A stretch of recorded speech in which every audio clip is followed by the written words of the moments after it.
All right. Good afternoon to all of you. Welcome to this traditional pre-General Assembly press conference. The Secretary General will make some remarks. He will take some questions. We have our wonderful interpreters here, so you can ask questions in French or Spanish as well. Yeah. Sir, please, you have the floor. Once again, good afternoon.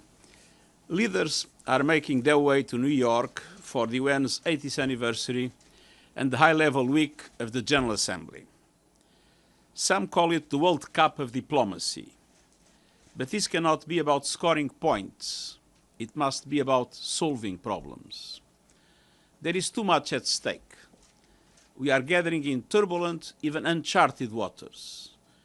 Geopolitical divides widening, conflicts raging, impunity escalating, our planet overeating, new technologies racing ahead without guardrails, inequalities widening by the hour, and international cooperation is straining under pressures unseen in our lifetimes. But next week, every country will be here, including nearly 150 heads of state and government. And this is an opportunity we cannot miss. UN Week offers every possibility for dialogue and mediation, every opportunity for forging solutions. Thousands of leaders' meetings will take place, and I will hold over 150 bilateral meetings myself, and I will use every one of them to press leaders to contact each other, to speak directly with each other, to bridge divides, to reduce risks, to find solutions, to get serious. People are demanding answers and action, actions that match the gravity of the challenges our world faces, actions that meet the expectations of all those on the outside looking in. Let this be a week of solutions for peace in Gaza, Ukraine, Sudan, and beyond, and for a pathway for a just, lasting peace in the Middle East based on a two-state solution. For climate, with countries stepping up with ambitious new national climate action plans that keep 1.5 degree limit alive. For responsible innovation, as we launch the global dialogue on AI governance to put humanity at the center of technological change with every country at the table. For women and girls, with concrete plans for equality as we mark the 30th anniversary of the landmark Beijing Conference.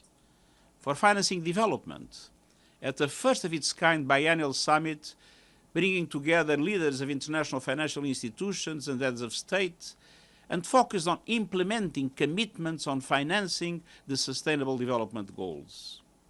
For a stronger, United Nations, by backing our UN80 initiative to equip the UN for a world that no longer looks like 1945 or even last year.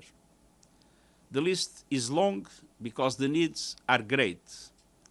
Our times demand more than posturing and promises. They demand that leaders make progress and follow through. To honor the Charter, pursue peace, advance sustainable development, ensure human rights, and confront global challenges together. The United Nations is the place. Next week is the time, and leaders must get serious and deliver. Thank you, and I am at your disposal for any question that eventually you might want to ask. Let's try with Valeria. Thank you, Steph. Thank you, Secretary General, on behalf of UNGA for this press conference. My question is on Gaza. A UN Commission of Inquiry concluded that Israel has committed genocide in Gaza, and the top Israeli official, including Prime Minister Netanyahu, incited these acts. What's your reaction on that? And are you planning to meet with Prime Minister Netanyahu next week or any other senior Israeli officials? And if I may, can, in your opinion, the U.S. role in mediating with Israel and Qatar helping going back to the negotiating table? Thank you so much. There are many questions at the same time. Well, as I've said time and time again in this and different similar circumstances, it is not in the attributions of the Secretary General to do the legal determination of genocide. That belongs to the adequate judicial entities, namely the International Court of Justice. And let us be aware that at the present moment, the International Court of Justice is dealing with a case whose name is Application of the Convention on the Prevention and Punishment of the Crime of Genocide in the Gaza Strip. Now, the fact that I have not the competence to do the determination of the legal determination of genocide doesn't mean that I do not consider that what's happening in Gaza after the horrific attacks by Hamas in October 2 years ago, what happens in Gaza today is horrendous. We are seeing massive destruction of neighborhoods, now the systematic destruction of Gaza City. We are seeing massive killing of civilians in a way that I do not remember in any conflict since I am Secretary General. And we are seeing dramatic obstacles to the distribution of humanitarian aid. At a certain moment, it completely stopped, with the consequences that the Palestinian people is suffering an horrendous situation with famine, with no access to any kind of health support, and with continued displacement and the imminent risk of losing their lives at any moment. So this is something we cannot forget. Independently of the names that are given, the truth is that this is something that it is morally, politically, and legally intolerable. Now, the second question was about Qatar and the United States. I believe the objective of the meeting is to strengthen the bilateral agreement on defense. Qatar has already announced that Qatar was ready to start again the mediation. And that mediation is absolutely vital when we see the new phase of destruction of Gaza City, to have a ceasefire, an immediate ceasefire, with the immediate and unconditional release of hostages, and with effective humanitarian aid being distributed. So let's hope that this meeting with the US will help the US put pressure on Israel for seriously accepting a negotiation. Will you meet Prime Minister Netanyahu next week? I will be delighted to receive Prime Minister Netanyahu if he asks for that, as I will do with any other member, head of state. And of course, according to the rules, I will inform, if that is the case, the International Criminal Court. But the gravity of the situation in Israel and the occupied Palestinian territories more than justify that if the Prime Minister of Israel wants a meeting, for me to grant it. Edie, and if I could ask you all kindly to limit yourselves to one question, given the number of questions that we want to get through. Mr. Secretary General, you said that next week should be a week of actions and solutions to the world's myriad conflicts, crises, and challenges. But in an even more deeply divided and polarized world, what realistic chance is there for a breakthrough for peace in Gaza, Ukraine, Sudan, or anywhere else, and for tackling climate change and generating more financing for the SDGs or for the United Nations? And I know, Yep. Steph will. That's already one long, big question. Yeah. Sir, please. Well, I think this is an important opportunity in relation to all the conflicts. I'll be meeting, hopefully, the Russian Federation delegation, the Ukrainian delegation. I will be meeting at least the Middle East countries and some friends of Israel. I'll be meeting Sudan. I will be meeting, I will have a mediation again, meeting with the two sides of Cyprus and different other areas where we are involved, the DRC and many other places. And I believe that heads of state and government have an opportunity, as they are together here, and as most of the conflicts we have today are conflicts with a several number of actors. Look at Libya, look at the DRC. This is an opportunity to bring them together, and we'll do our best to do so. There will be a formal meeting on Somalia, and I hope that there will be several other meetings on all the other issues, and we'll be actively engaged in promoting them in order to be able to be as close as possible to relaunch seriously the peace processes the world needs. Obviously, this is also an occasion for countries to make commitments. I hope many will present their national determined contributions on climate, hopefully aligned with 1.5 degrees. This will be the moment in which we will announce, we'll make the invitation for candidates for the high-level independent scientific panel on artificial intelligence. This will be an occasion for, I hope, many countries understand that it is absolutely essential to increase the funds available to developing countries in all aspects.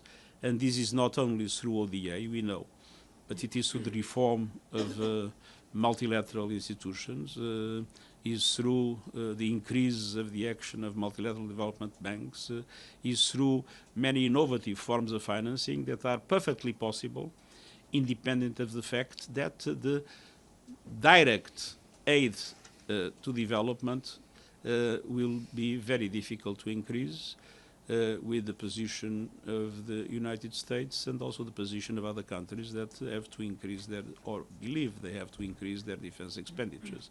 But we need to have the imagination to find many other sources of financing, and we know that this is possible. I've said time and time again, if you put $1 in a project, it's $1. If we put $1 in the capital of a multilateral development bank, it's $5. So there are ways to multiply resources that are scarce, and this will be in the center of our discussion of the in relation to the to development. The first time that we will be gathering not only heads of state but international financial institutions, G20 members, to seriously look how can we overcome the present obstacles and be able to relaunch the Sustainable Development Goals. So there are really problems, there are really limitations, but there are ways to overcome them, and that is why this discussion is so important. Sherwin, then Michelle. Secretary General, Sherwin Briceby, South African Broadcasting. Good to see you, sir. I want to return to the question of genocide in Gaza. Navi Pillay, the chair of the Commission of Inquiry, said the following today: "It's our hope that this report will be read by the upper-ups, including the Secretary General at the UN, and we hope that the fact should influence the high-level leaders at the UN to also call it what it is, a genocide." Quote, "There is no need to wait for the ICJ to declare it a genocide. Human Rights Watch has declared it a genocide. Amnesty International has declared it a genocide. A world-leading association on genocide scholars has called it a genocide. South Africa has called it a genocide. Many countries have. Is the United Nations not now out of step from the prevailing and growing consensus that this is a genocide in Gaza?" The United Nations has several bodies, and the role of the Secretary General is to be aligned with the bodies of the United Nations. So obviously, if that is decided by the Security Council or by the General Assembly, the Secretary General will be abiding by those resolutions. But until now, those resolutions were not made. Michelle, then Benno. Thank you, Secretary General. Michelle Nichols from Reuters. Thank you for the briefing. You also hope to meet with President Trump next week for the first time since he returned to office in January. What do you hope to achieve during that meeting? Well, I would be delighted to meet President Trump, and the U.S. is a central player in world affairs. There are many public positions that both of us have, but I do believe that there are areas where our efforts can be put together. I'll give an example. We talk about peace mediation. The UN has very strong efforts in peace mediation in different parts of the world, where we have people that knows all the interlocutors, people that has a wide experience of the economic, social, and other root causes and the human rights problems of the countries, that have a relationship of trust and confidence with some of the key actors. But we have no carrots and no sticks. And as we have no carrots and no sticks in a world in which we have the geopolitical divides that we have, it's extremely difficult to make the protagonists of the present conflicts understand the need to come to peace. Now, the United States has carrots and sticks. So in some situations, if you are able to combine the two, I think we can have a very effective way to make sure that some peace process at least can lead to a successful result. Any particular situations that you would like to mention? I mean, there are many situations around the world that are known, and in all of them, I think we should be open to find ways to join efforts. Benno, then Visan. Peace is a major objective, I believe, of both sides. Secretary General Benno Schwinghammer with the German press agency. My question is about Ukraine. As you know, President Trump and President Putin met recently in Alaska. After this, do you see any realistic path to peace in Ukraine right now? And connected to this, President Trump is openly campaigning for the Nobel Peace Prize. In your view, has he done enough to deserve it so far? Well, that is a question to ask to some people in Norway that deal with this issue. I am not optimistic about a short-term progress in the peace process in the Ukraine. Our position is very clear. We need an immediate ceasefire, but a ceasefire that leads to a solution based on the UN Charter, international law, and the resolutions of the General Assembly. The positions of both sides are now largely incompatible. And after the Russian invasion of the Ukraine, we have seen that the Russian Federation has resisted strongly to the idea of a ceasefire, and saying that a global agreement is necessary, and we all know how difficult it is to achieve. So I am afraid we might witness this war to go on, at least for some time, and to go on now with a violence that is particularly dramatic because it's having a huge impact on civilians, which is absolutely regrettable. What exactly does not make you optimistic? Sorry? What makes you pessimistic? What exactly is it? I'm not optimistic at the short term because I see the positions of the two sides very different. Very different. I believe that Ukraine has a legitimate interest to preserve its territorial integrity, and it's clear that Russia is determined to do something that would mean the occupation of large parts of the Ukraine. Bisan, then Javier. Thank you very much, Mr. Secretary General. This is Bisan Abuquaik with Al Jazeera Arabic. more and more criticism is targeted towards the UN and the international community for the failure of protection of civilians in Gaza as this war approaches 2 years. Today, we have seen the military operation start in Gaza City. Is it time for the international community, for the UN, for member states to push for a force to protect civilians in Gaza? I do not think it will be possible to have a force at the present moment. It will be rejected by Israel and I believe rejected by also the United States. We have not the instruments for an effective protection of civilians to the extent that 400 of our staff has been killed. So I would like to have an immediate ceasefire, and having an immediate ceasefire to have an international force able to protect civilians.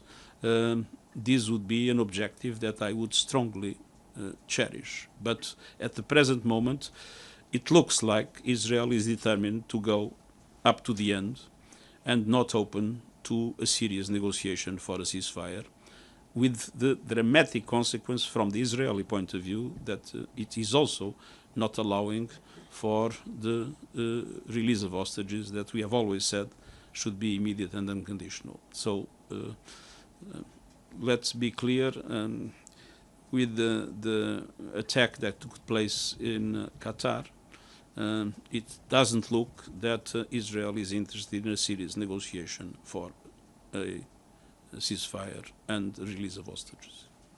Javier and Chris and Miriam. Secretario General Javier Otazu de la Agencia F española. ¿Le puedo hacer una pregunta en español? Sí, yo hablaré en portuñol y usted podrá traducir. Una pregunta sobre Venezuela. Estados Unidos ha atacado ya 3 veces a barcos de Venezuela que supuestamente transportaban droga y ha matado a 14 personas. ¿Qué piensa de la legalidad de estas acciones? ¿Tiene derecho Estados Unidos a llevarlas a cabo? Nosotros no tenemos aún una información completa sobre exactamente lo que pasó, pero para nosotros es evidente que es absolutamente esencial respetar la ley, el derecho internacional en esta materia. Secretary General. Sorry, Chris, go ahead. Thank you for this briefing. Chris Reyes with Canadian Broadcasting. My question is also... Sorry, where are you? Oh, She's yes. right. Right. Chris Reyes with Canadian Broadcasting. Secretary General, my question is also on this new UN report that finds Israel is committing genocide in Gaza.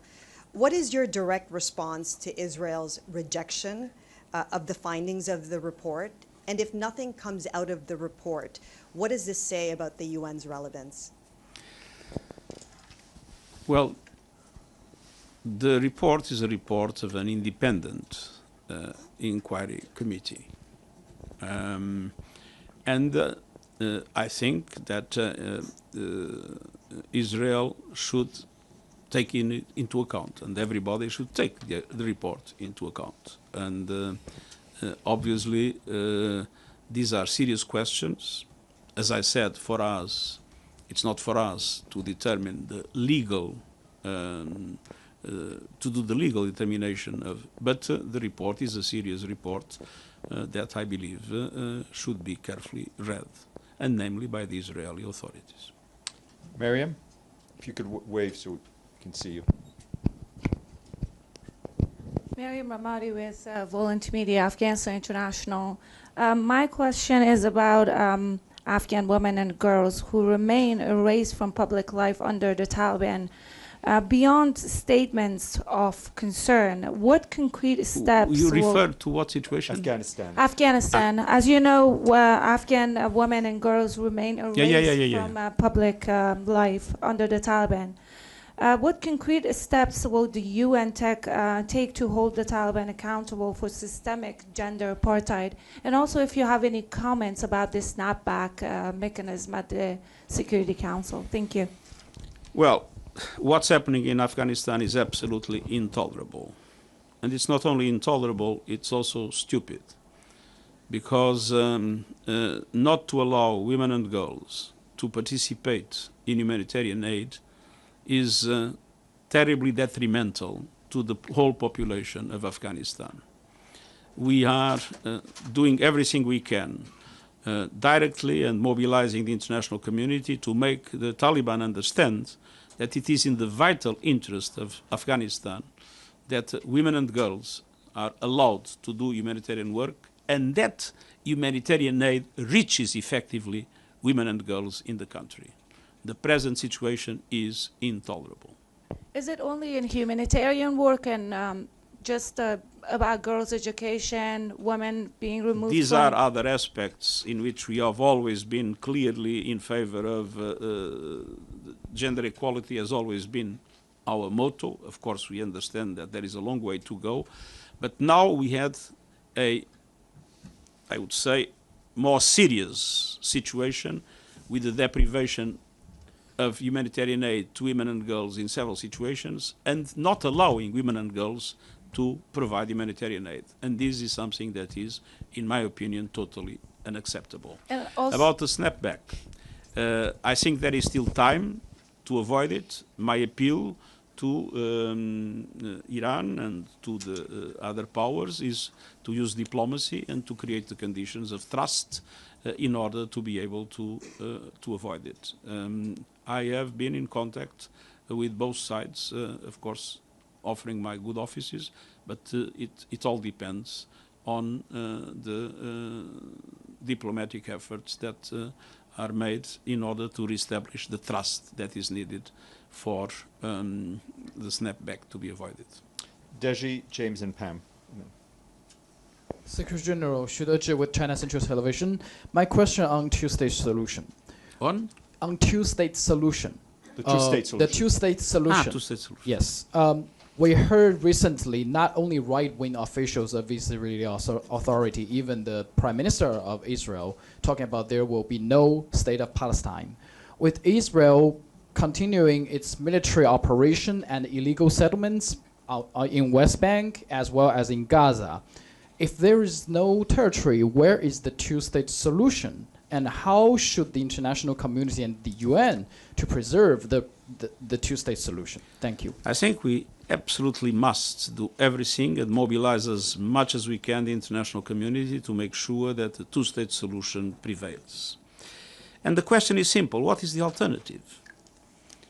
It's a one state in which one people is deprived of basic rights, one state in which one people is moved out of their land. Is this possible in the 21st century? Is this acceptable in the 21st century? I think that Israel must understand that the one-state solution with the subjugation of the Palestinian people without rights is absolutely intolerable. And so the two-state solution remains the only viable alternative to preserve peace. Without a two-state solution, there will be no peace in the Middle East, and extremism will expand everywhere in the world with consequences that I consider extremely, extremely negative. James, Pam, then Sylviane. Secretary General, I'm sorry, I'm going to raise genocide again. You explained that you cannot make a legal declaration, but you know that international law is glacial. The Myanmar case started in 2019, and there's still not a verdict 5 years later. It's not a dry legal question because it's ongoing every single day, multiple deaths caused by Israel.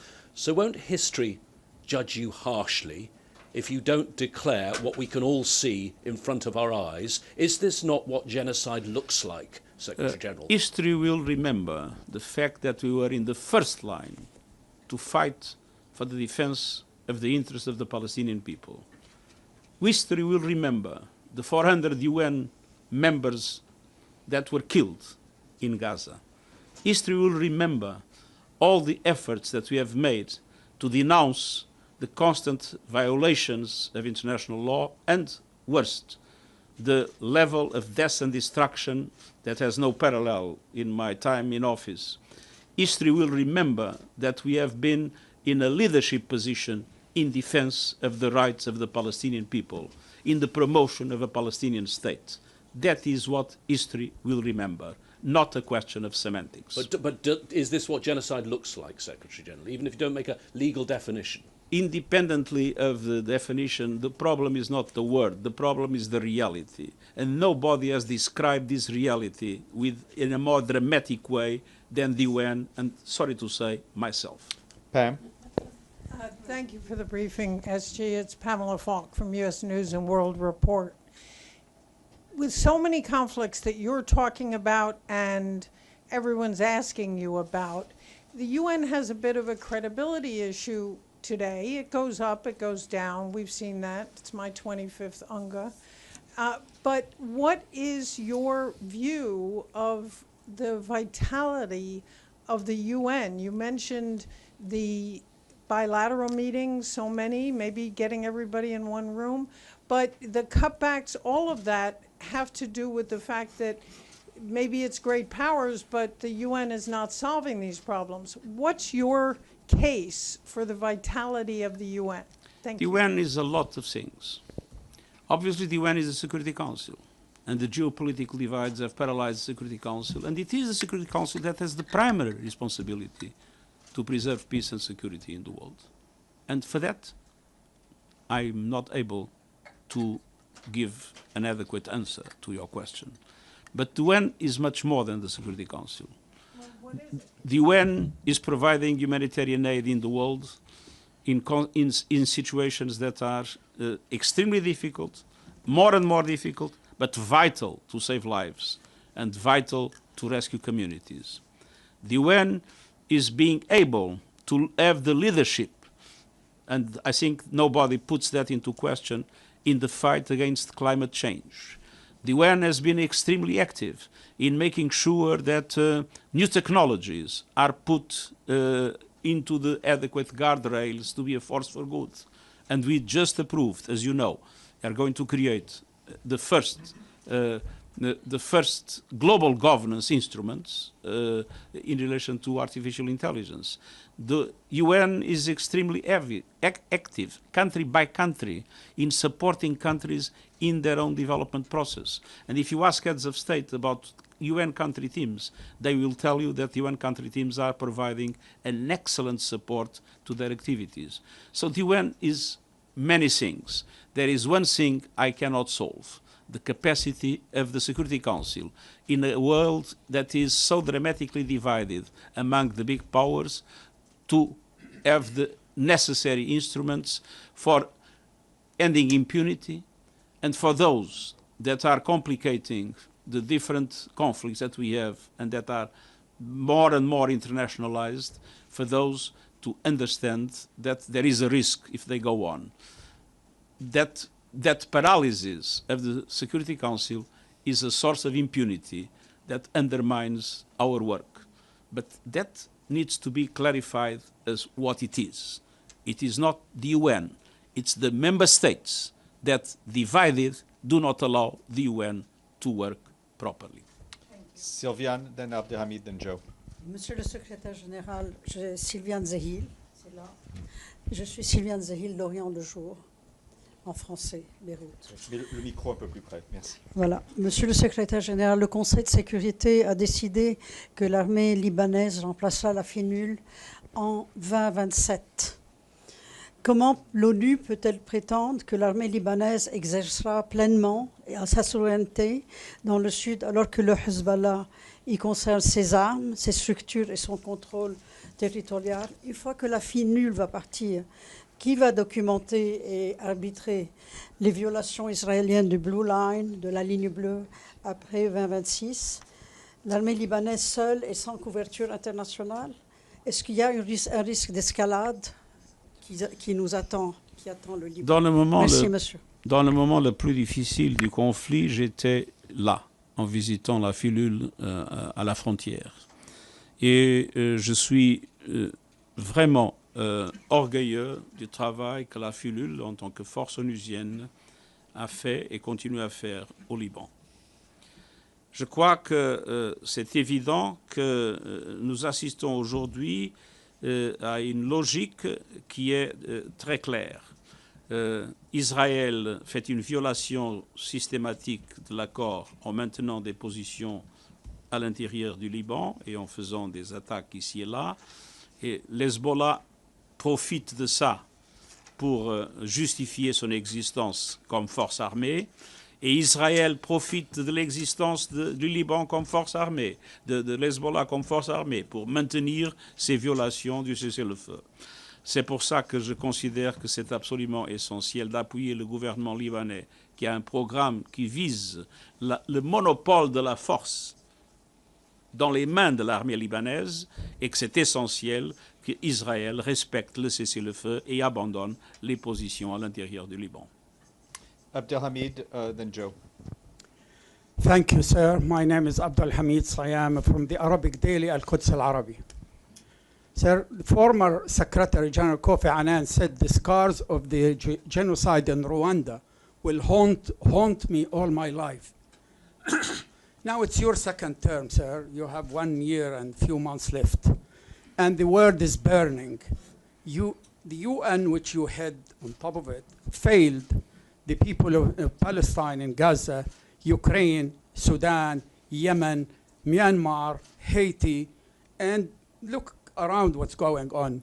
You validated Article 99 to the Security Council, but nothing worked. Did you consider throwing the bomb in the arms of the laps of the Security Council member and declare resignation? And resign as a protest for the failure of the Security Council? I think my resignation would be very much welcome by all those that are misbehaving, and so I will not give them that pressure. But I can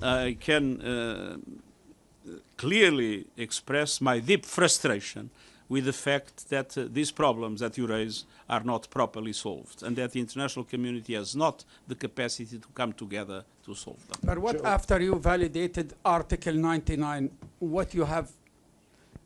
What, do you have other means to influence the Security Council? I always said that Article 99 has essentially a symbolic value, and that is why I used it in the worst. I didn't use the Article 99 on all situations. I used it in the situation that I consider the most serious situation in relation to global peace and security, and that is the situation in Gaza. And that is why I invoked Article 99 in Gaza. Not that I was convinced that with Article 99 we would solve the problem, but it was a symbolic gesture to show how dramatically I feel the horrendous things that is happening in Gaza. Joe? Joseph Klein, Canada Free Press. I want to turn to what I hope will be a more pleasant subject for you, the UN 80 initiative. So could you please share your thoughts on any specific UN 80 initiative structural reforms? I know they're under review in Work Stream 3, but I'm sure you have some ideas that you would like to see based on your 2 terms as Secretary General. For example, what is your view on consolidating separate UN human rights related protection entities such as the sexual violence and conflict, preventing sexual exploitation and abuse, and the work that the UN Women Organization is doing on violence against women, to consolidate all that into a more integrated synergy enhanced single body? Thank you. We will do a number of mergers and operations of that sort, and we will limit the number of envoys. We will not be able to touch immediately mandates that come from strictly decision of the Security Council, which of course means that probably those mandates will not be changed, but a number of others will be changed, and we will have a reduction of the number of entities within the UN. I'm not going to enter into details because I will be presenting the report, the progress report, Thursday or Friday, and I will not anticipate the measures that will be proposed. But we will see a number of significant measures. Ruda, Media Network. Secretary General, thank you so much for coming here today. I'm Namo Abdullah with Rudao Media Network from Kurdistan. You are expected to meet Syria's President Ahmad al-Shara, I believe. Would you raise the demand of Syria's religious and ethnic minorities, like the Druze and the Kurds, who are calling for decentralized governance in Syria? They say they want to be in charge of their own affairs within a united Syria. Thank you. Of course I'll raise these issues. And for me it is absolutely essential to preserve the unity of Syria, of course, and the territorial integrity of Syria. But it is also absolutely essential that all communities feel that their identity is respected, and at the same time that they have full rights of participation in the country as a whole. So these will be serious, certainly in the center of our discussions. Georgia, then Marta. Thank you, Secretary General. Georgia Garangiotti from Athens News Agency and Cyprus. My question is for Cyprus, on Cyprus issue. As we know, as you said, during the UN summit, you will meet both Turkish Cypriot and Greek Cypriot leaders. Are you still optimistic for the resumption of the talks? Thank you. I will respond again with the Jean Monnet sentence that I used several times in this press conference. I'm not optimistic, I'm not pessimistic, I'm determined. I will not give up. Thank you. Marta, then Mercedes. Hello, Marta from the Portuguese National News Agency. Can we speak in Portuguese or there is no translators in the room? Of course you can speak in Portuguese. Obrigada por esta conferência de imprensa. Na próxima semana teremos aqui vários países a reconhecer o Estado palestiniano. Está otimista de que isso irá resultar em avanços concretos do terreno e espera que Portugal reconheça também o Estado palestiniano? Eu não vou dar conselhos ao meu próprio país, mas vi hoje afirmações do Ministro dos Negócios Estrangeiros dizendo que não vê nenhum obstáculo a esse reconhecimento. Creio que esta reunião é da maior importância. É da maior importância porque no momento em que se fala de possíveis anexações, nomeadamente da Cisjordânia, no momento em que assistimos à destruição sistemática em Gaza, é essencial reafirmar o direito do povo palestiniano à autodeterminação, é essencial reafirmar o seu direito a ter um Estado e que a solução dos dois Estados seja a base da paz e da segurança para os dois povos. E nesse sentido, esta reunião é uma reunião de extrema importância e é, sabendo que o Estado palestiniano foi reconhecido pelas Nações Unidas e é observador nas Nações Unidas, é óbvio que é do interesse das Nações Unidas que o maior número possível de Estados reconheça o Estado palestiniano. Mercedes and David. Thank you. Secretary General Mercedes Gallego with the Spanish newspaper El Correo. You can speak in Spanish if you want. I would, but perhaps my colleagues would like to listen to the question too. It's again on the genocide question. The president of the independent committee also noticed that the legality of calling it a genocide belongs to the courts, but she said we have under the international law the obligation to prevent genocide. Are you prepared to at least support their recommendation to stop selling weapons to Israel, or what other way do you suggest that the UN and the international community has to prevent what is ongoing? I have no weapons to sell to Israel. I know the recommendation I think that, as I said, this is an independent committee. The independent committee made a report. I think that report must be seen with attention and with adequate engagement by every state. But obviously that doesn't mean that all states will follow the recommendations. But I think the report exists. I think that existence is something that should be taken into account by those that are formulating their policies. So you suggest that other countries should accept those recommendations? I've witnessed the position of the government of Spain.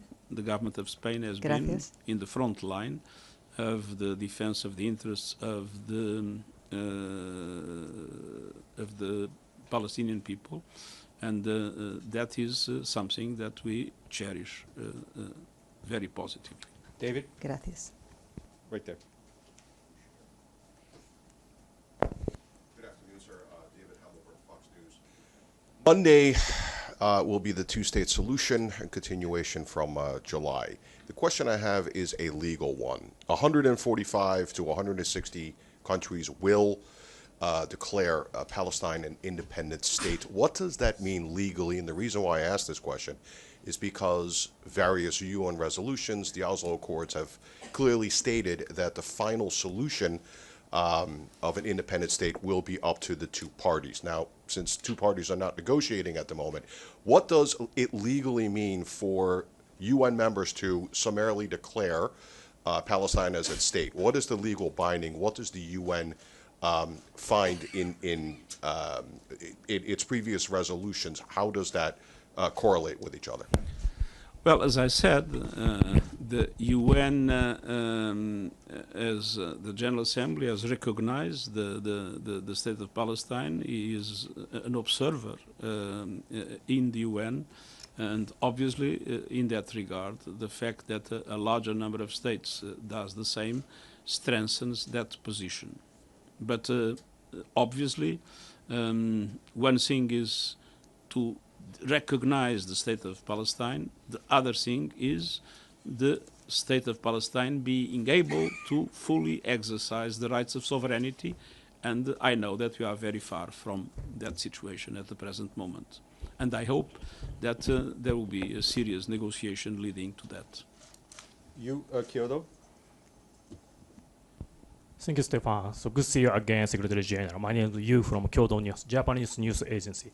So my question is about the reform of Security Council, so especially about the veto. So what do you you say that you are so stressed. So what do you think about the veto in terms of reforming? Thank you. First of all, I believe the Security Council reform is something that makes full sense. Security Council has a composition that doesn't correspond to the world of today. It corresponds to the world of 1945.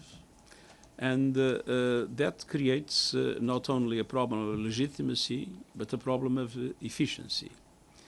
On the other hand, we have the right of veto. There were proposals, namely by France and the UK, limiting the right of veto, especially in situations where we have massive violations of human rights or dramatic cases of this kind. And I see with sympathy that proposal, but of course it's up to member states to look seriously into the reform of the Security Council. The one thing that I can tell you is that I believe I'm the first Secretary General that talks all the time about the need to reform the Security Council.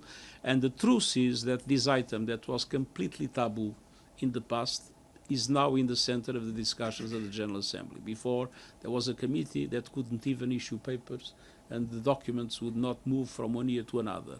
Now there is a committee working seriously.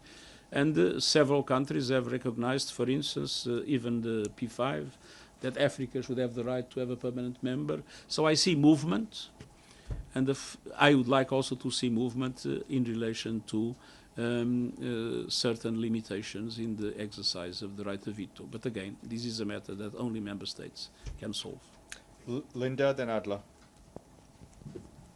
Thank you. Raise your. Here. Linda Fasulo for NPR, the UN. My question is going back to Gaza. Mr. Secretary General, we know that Israel at this juncture does not favor a two-state solution, or appears not to, but neither does Hamas, as far as I believe. What is your sense of what role Hamas will actually play in any future state? And also another question is, how do you believe Hamas has, what's your view in terms of how Hamas has conducted the war in Gaza? Well, we have been very clear condemning Hamas and the horrific attacks that Hamas did, and that generated or used as a pretext, whatever you want to say, but generated this massive response by Israel. And I sincerely believe, as I said for Lebanon, it doesn't make sense to have a state with armed groups that are not integrated in the army of the state.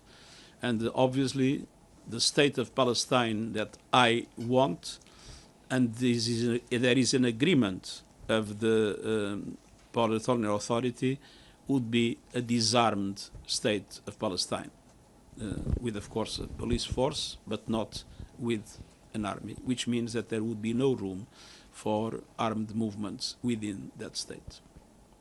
Adla? Adla Masood from The National.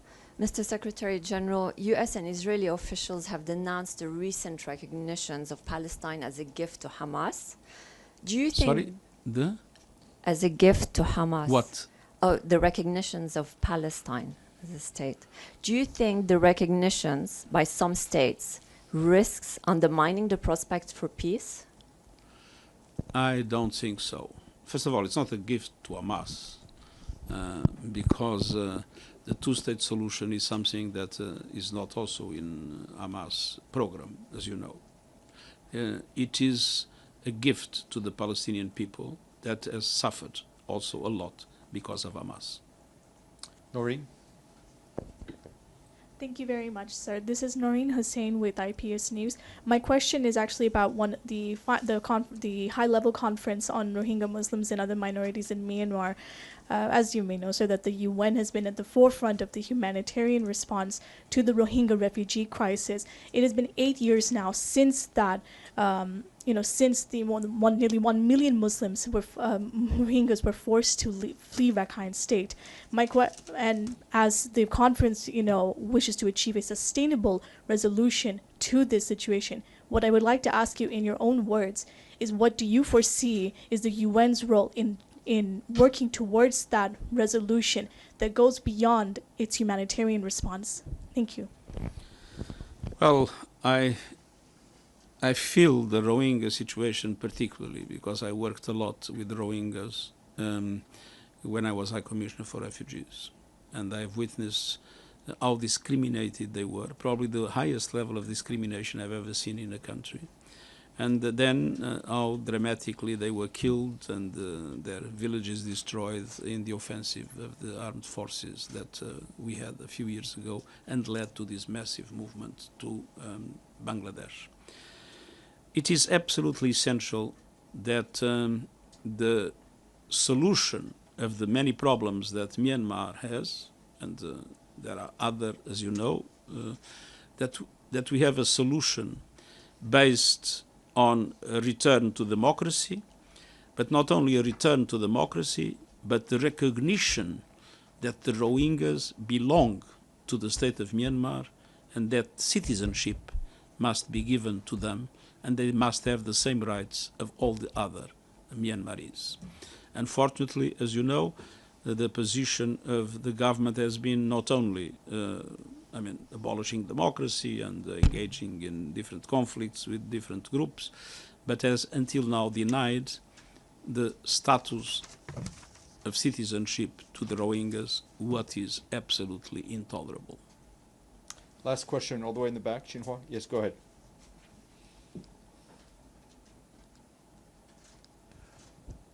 Go ahead. Thank you, Secretary General. This is Yun Zhaopan with... Sorry. China's Xinhua News Agency. I'm going to ask you a question about the 4 global initiatives. About? The global initiatives. I know The global initiative from President Xi. Yeah. Sorry? Go ahead. You just ask. Okay. I know you went to Tianjin to attend the Shanghai Cooperation Organization Summit in early September. And at the summit, Chinese president proposed the 4th global initiative, the Global Governance Initiative. I know these 4 global initiatives address many of the most pressing global issues. And can you comment how these initiatives will contribute to the 3 fundamental pillars of the United Nations? Thank you. Well, I think that it is very important to underline that in this global initiative, there is a full respect to multilateralism. There is full support of the UN as the central piece of multilateral institutions, and a strong commitment in relation to the international cooperation and the peaceful resolution of conflicts. So I do believe that these principles are principles that are totally compatible with the UN Charter. Great. Thank you very much, sir. Thank you, and thank you to all of you and to our interpreters. Thank you. Thank you very much. Perdón.